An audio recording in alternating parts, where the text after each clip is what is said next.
দেন কতটুকু ডাবলো এটা সেকেন্ডের পরে এখানে শেখায়।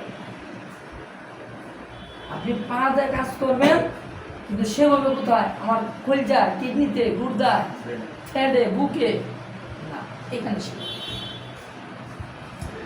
অতএব মনোযোগ আমার ওইখানে অনেকে থাকে না। আমি দেখছি গাড়ির পিছে যে বসে থাকেন তার কাজটা কি, একটা লোক চালাবে আমি তাকে দেখব, তার কোথায় গোল হয়, সে কিভাবে যায়, সে ইউটার্নটা কিভাবে নেয়, সে উল্টা কিভাবে যায়। উল্টা সোজা না, সোজা তো সবাই যেতে পারে, উল্টা এই উল্টা যাওয়াটাই কিন্তু আপনার শিখা।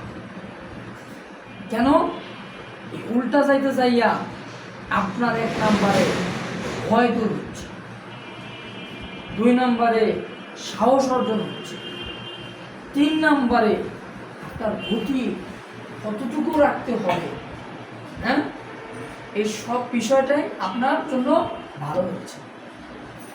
এই জন্য বলি সার্কিটের ভিতরে কিন্তু সিনিয়র আছে জুনিয়র আছে।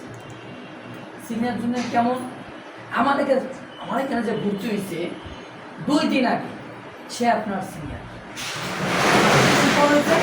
তার জুনিয়র, এটা মানতে হবে। এটা মানলে আপনি আগাতে পারবেন।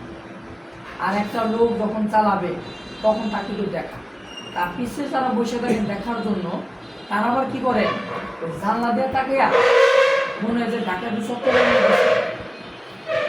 আমি আবার চাই দিই যে তারা কি সুন্দর প্রকৃতি দেখতেছে, এই প্রকৃতি দেখার জন্য আমার এই গাড়ির পিছিয়ে বলতেন, প্রকৃতি দেখতে হলে রাস্তা খাড়াই ওপেনলি দেখতেন। কারণ আমার গাড়ির পিছিয়ে বসার উদ্দেশ্য একটাই, আমার ফলো করতে হবে স্থায়ী যে বসে আছে তাকে, আমার ফলো করতে হবে বাম পাশে উস্তাদ বসে আছে সে কী বলে তাকে, তাহলে আপনি সাকসেস। আর এই যে আমি যে কথাটা বলতেছি এখানে কিন্তু আমার ধ্যান এসে, এই ধ্যান আপনার আনতে হবে। আপনি গাড়িতে যাইবেন, ধ্যান করেছে ঘরে কোন সময় যাইবেন, ওই দিশা গাড়ি চালায় শিখা আমার কোন সময় আমাদের একটু ধন্যবাদ নিয়ে আইস, কোন সময় ধন্যবাদ নিয়ে যেতে। তো এই যে বিষয়গুলো কোনো প্যারা নিয়ে ড্রাইভিং শিখতে আসবেন, আপনি ড্রাইভিং শিখতে আসবেন কোনো টেনশন নাই, আমি রিল্যাক্সে আইসি, রিল্যাক্সে শিখুন, শিখে রিল্যাক্সে বাসা।